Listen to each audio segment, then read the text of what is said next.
What if the key to joyful, dignified aging wasn't found in expensive facilities or around-the-clock caregivers, but in something much simpler: connection, independence, and a little creativity? If you're over 60, or caring for someone who is, the stories you're about to hear could reshape your entire view of what it means to age well in today's world. In a society where aging is often portrayed as a period of decline, we forget that these years can be rich with opportunity, a time to rediscover freedom, forge meaningful connections, and embrace life in new and beautiful ways. And while many worry about how to afford elder care, the truth is, real comfort and dignity often come not from what we pay, but how we choose to live. Today, we'll journey through 3 real-life stories of older adults who found alternative paths to aging with grace, strength, and wisdom. These aren't fantasy tales, they're stories of everyday seniors just like you, who made powerful choices to reclaim their lives. Story 1. Grandpa Sue, 75, no place like home. After losing his wife, Grandpa Sue faced what many seniors fear: loneliness. His children, concerned for his well-being, hired a caregiver to support him, but the experience was less than ideal. The caregiver spent more time glued to her phone than attending to his needs, and her cooking left much to be desired. Despite the good intentions behind the arrangement, it left him feeling like the one doing the caregiving, not the other way around. So, he made a bold decision. He let the caregiver go and tried a nursing home instead, but he quickly found the atmosphere sterile and emotionally heavy. The restrictions, the constant reminders of mortality, and the loss of freedom weighed on him. Within a month, he knew he had to leave. His children then offered a rotating schedule. He could live with each of them for a time. Again, well-meaning, but it never quite felt right. While his children treated him with respect, he often felt like a guest in his own family. There were subtle signs of discomfort. His dishes were separated from the others.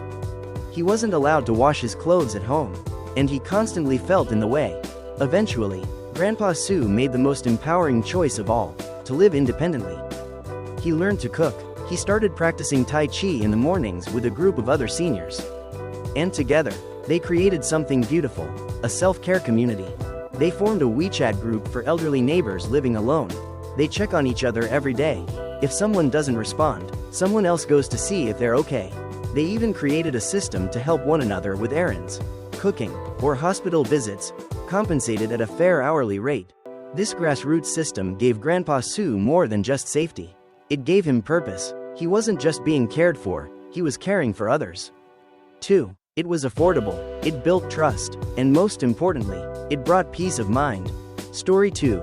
Grandpa Lin, 65, freedom with support. When Grandpa Lin lost his wife, he didn't want to fall into the traditional model of elderly care. He didn't want to move in with his children or live in a senior home. Though his children lived nearby and were loving and supportive, he valued his solitude and autonomy. Instead of allowing guilt or social pressure to dictate his choices, he embraced a quiet, thoughtful lifestyle. He tended to his plants, read often, wrote poetry, and enjoyed long chats with his neighbors. His pension gave him financial stability, and his children visited regularly. But like any caring family, his children worried. They offered to have him move in. They suggested a senior home. Each time, he politely declined. Then came a new idea: modern elderly assistance. Instead of a full-time caregiver, Grandpa Lin learned about a home service that provided daily meals, laundry every couple of days, and check-ins through a camera system linked to his children's phones. If something went wrong, help would be notified immediately. At first, he was skeptical, but the more he heard, the more it made sense. The service was affordable, just 2.500 yuan per month, and his children even offered to pay. He refused their offer, wanting to maintain his independence. Now, Grandpa Lin has the best of both worlds. He enjoys solitude and freedom, but with the security and support he needs. It's a system built on respect, trust, and dignity, a gentle blend of tradition and innovation that empowers, rather than confines. Story 3. Aunt Lu, 67, choosing herself. Aunt Lu had always been independent. After decades of hard work and a loving marriage, she looked forward to a peaceful retirement. But everything changed when her husband passed away suddenly. The loneliness was overwhelming, and the silence in her home echoed the memories of a life once shared. Her children invited her to stay with them. She tried it, but the experience was painful. Her daughter-in-law, still holding resentment from the past, was cold and distant. Aunt Lou found herself not resting, but cooking, cleaning, and walking on eggshells. Her granddaughter even questioned her cooking, and the emotional strain grew unbearable. The house was filled with tension and unspoken conflict. Within 2 weeks, she returned home, her heart heavy but her spirit determined. She gave living with a partner a try, an older gentleman named Lolu. They dated, shared meals, and even lived together briefly. But again, it didn't feel right. He became demanding, dismissive, and lazy. When she asked for a modest engagement ring as a token of their bond, he refused. He told her they were too old for such things. But Aunt Lou knew better. She left, returned to her home, and reclaimed her peace. Then came a spark of inspiration. A friend introduced her to the concept of hotel apartments for seniors.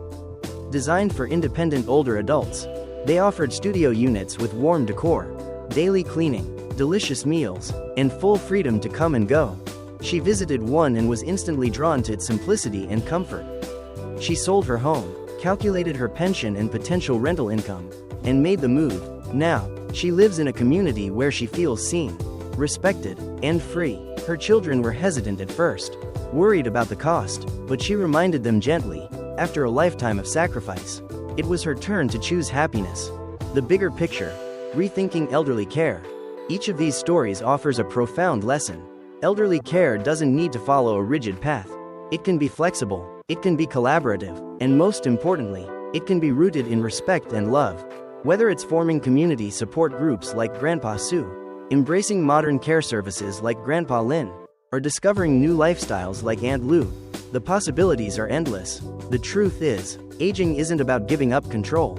It's about redefining it. It's about creating new ways to live with meaning, purpose, and joy. So if you're navigating this stage of life, or supporting someone who is, remember, there is no one-size-fits-all. The best kind of care is the one that uplifts, empowers, and honors the life you've built. Thank you for joining us today. We hope these stories inspired you as much as they moved us. If you're currently exploring how to age with dignity, or care for a loved one in a more empowering way, know that you're not alone. Community, creativity, and compassion go a long way. Leave a comment below and share which story resonated with you the most. Was it Grandpa Su's self-organized support group? Grandpa Lin's balanced independence? Or Aunt Lou's courageous pursuit of freedom? And remember to like, subscribe, and turn on notifications so you never miss a story that just might change your life. Until next time, keep choosing joy, and never stop believing in the beauty of growing older, your way.